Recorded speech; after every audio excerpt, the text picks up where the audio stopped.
वज़ीर-ए-आज़म शहबाज शरीफ से सऊदी वज़ीर सरमाकारी खालिद बिन अब्दुल अजीज अल फाली की मुलाकात में दोनों ममालिक के दरमियान हालिया इक़्तिसादी ताउन के हवाले से पेशरफ्त पर तबादला ख्याल। वज़ीर-ए-आज़म ने कहा, पाकिस्तान और सऊदी अरब की दहाइयों पर मबनी ताल्लुकात वक्त के साथ मज़ीद मजबूत हो रहे हैं।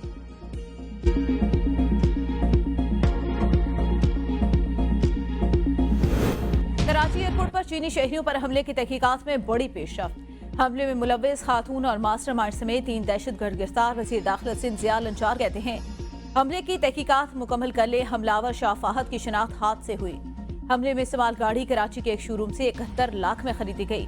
अदायगी हब के निजी बैंक के जरिए की गई। बैंक मुलाजिम बिलाल ने सहूलतकारी की। खुदकुश हमलावर खुद भी गाड़ियां खरीदने के लिए साथ गया था, जब हब या किसी और इलाके में गाड़ी में 40 किलो धमाका खेज मवाद नस्ब किया गया। 4 अक्टूबर को हमलावर चेकिंग में नरमी के लिए गुल निसा नामी खातून को भी गाड़ी में कराची साथ लाए थे। रिक्शा ड्राइवर फरहान और सईद सहूलतकार थे। उनकी शनाख्त CCTV से हुई। मुल्जिम दानिश ने आखिरी मरहले में बम नस्ब किया। मास्टरमाइंड जावेद ने रेखी की और फोन पर बताया कि चीनी बाशिंदे बाहर निकल रहे हैं। जावेद को एक जगह मास्क उतारने पर पहचाना गया। खुदकश बमबार ने हैंड ब्रेक खींचा तो धमाका हुआ, जिससे 2 चीनी शहरी हलाक हुए। हमले की जिम्मेदारी कलथम BLA ने कबूल की थी। बैरून मुल्क से तंजीम को ऑपरेट करने वाले बशीर जेब, सेनेटर पॉइंट गुलरहमान और बम नस्ब करने वाले दानिश को गिरफ्तार नहीं किया जा सका।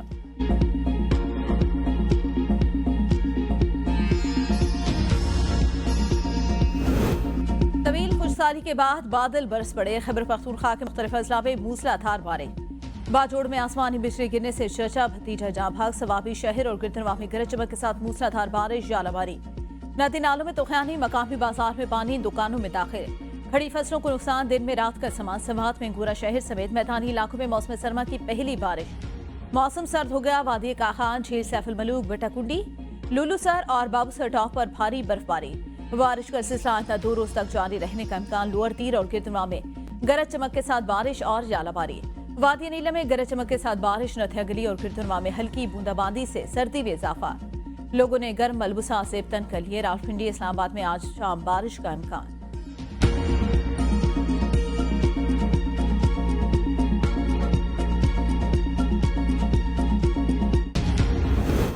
सूबाई हुकूमत की आलूदगी के खिलाफ एहतियाती इकदाम। पंजाब के 4 डिवीजन में आज से मार्केट रात 8 बजे बंद होंगी। रेस्टोरेंट्स की आउटडोर डाइनिंग पर भी पाबंदी है। 4 डिवीजन में आउटडोर फेस्टिवल्स, कॉन्सर्ट पर पाबंदी। फैसले का इतलाक आज से 17 नवंबर तक रहेगा।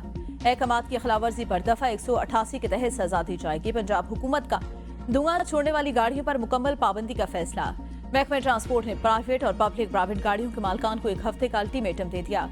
स्मॉग की वजह से तफरीही मकामात बंद। वाक़े जुनाब मार रोड गेट से स्टूडेंट्स को दाखिल होने से रोक दिया गया। स्मॉग पर काबू पाने के लिए पंजाब हुकूमत का लाहौर और रावलपिंडी में मसनूई बारिश करने का फैसला। टीम रावलपिंडी पहुंच गई। लाहौर में आज और कल मसनूई बारिश बरसाई जाएगी।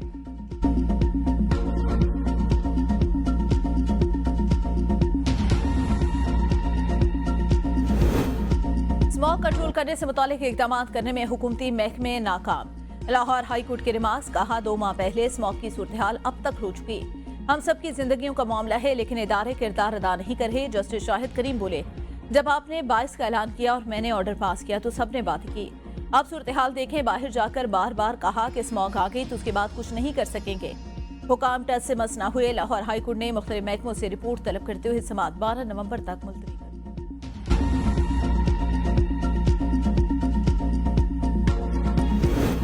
आईनी बेंच पर सुप्रीम कोर्ट के जजेस भी उलझन का शिकार। जब तक आईनी बेंच नहीं बैठेगा तो क्या हम हैरानी है? जस्टिस मंसूर का सवाल सुप्रीम कोर्ट में टैक्स से मुतालिक के दौरान समाअत आईनी बेंच का तज़किरा जस्टिस आशा मलिक ने रिमार्क्स में कहा, यह केस आईनी बेंच सुनेगा, हम रेगुलर बेंच सुन रहे हैं। जस्टिस मंसूर रिशा ने रिमार्क्स दिए, उस वक्त तक कोई आईनी बेंच नहीं तो ये जो गैर आईनी बेंच बैठा है इसका क्या करना है? जब तक आईनी बेंच नहीं बैठता आईनी मुकदमात नहीं सुने जाएंगे। हम इस केस को सुन भी लें तो कोई हमें पूछ नहीं सकता। बार बार ये सवाल सामने आ रहा है, केस रेगुलर बेंच सुनेगा या आईनी बेंच? अगर हम केस का फैसला कर भी देते हैं तो क्या होगा? हम खुद फैसला कर देते हैं तो हमें कौन रोकने वाला है? नजरसानी भी हमारे पास आएगी तो हम कह देंगे हमारा दायरा अख्तियार केस की समाअत गैर मुअय्यना मुद्दत तक मुलतवी।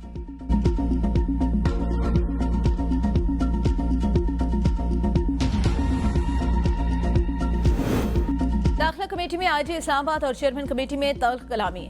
आईजी ने कहा, इस्लामाबाद पर जलखार और हमलों को रोकने के लिए इस्लामाबाद पुलिस लगी रही। चेयरमैन कमेटी बयान पर बरहम। कहा, आप इस तरह के अल्फाज इस्तेमाल न करें। आईजी साहब, पूरी दुनिया में क्राइम होता है, उस वक्त इस्लामाबाद के थानों में जाने से डर लगता है। अगर कोई तनकीद बर्दाश्त नहीं कर सकता तो वो परफॉर्म भी नहीं कर सकता। आपने यूनिफॉर्म न पहनी होती तो मैं आपको मीटिंग से उठाकर बाहर भेज देता। आज इस्लामाबाद ने जवाब में कहा, क्या आपके इस बयान को ऑब्जर्वेशन समझा जाए? आप जो कह रहे हैं क्या मैं उसका जवाब भी न दूं?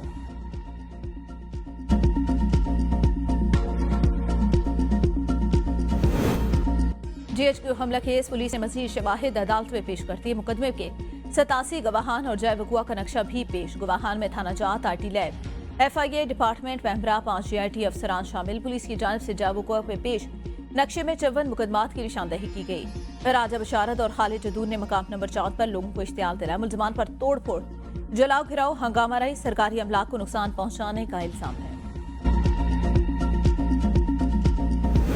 190 मिलियन पाउंड रेफरेंस, बानी पीटीआई और बुशरा बीबी ने सवालनामे के जवाब जमा नहीं कराए। अडयाला जेल, रावलपिंडी में रेफरेंस की समाअत। वकील सफाई ने कहा, इस्लामाबाद हाईकोर्ट ने हुक्म दिया पहले बरियत की दरख्वास्तों पर फैसला किया जाए। अदालत ने कहा कि इस्लामाबाद हाईकोर्ट का इस हवाले से कोई हुक्मनामा मौसूल नहीं हुआ। नायब प्रोसिक्यूटर ने कहा, मुल्जिमान अदालत में मौजूद हैं, उनके 342 के बयान रिकॉर्ड किए जाएं। वकील सफाई ने कहा, 79 सवालात पर मुश्तमिल सवालनामा है, इसके लिए वक्त दरकार। 342 के बयान के लिए 14 दिन का वक्त दिया जाए। अदालत ने 190 मिलियन पाउंड रेफरेंस की समाअत 13 नवंबर तक मुलतवी कर दी।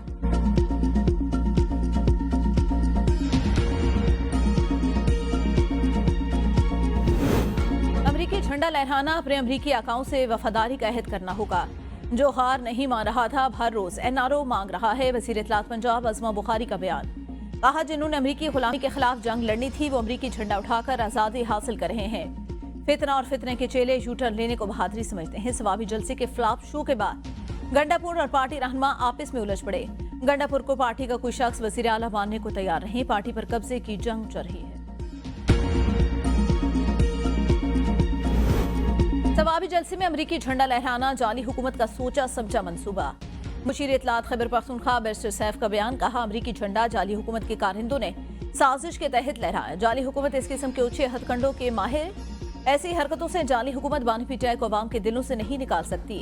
वाक़े की तहकीकात की जा रही हैं। वज़ीर आला ने वाक़े पर बरहमी का इज़हार किया। झंडा लहराने वाले के खिलाफ कार्रवाई की जाएगी।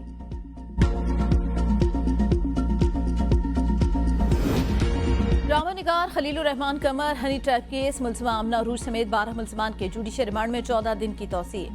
अदालत का मुल्ज़िमान को 25 नवंबर को दोबारा पेश करने का हुक्म। साथ ही दहशतगर्दी अदालत लाहौर की ड्यूटी जज ने केस पर समाअत की।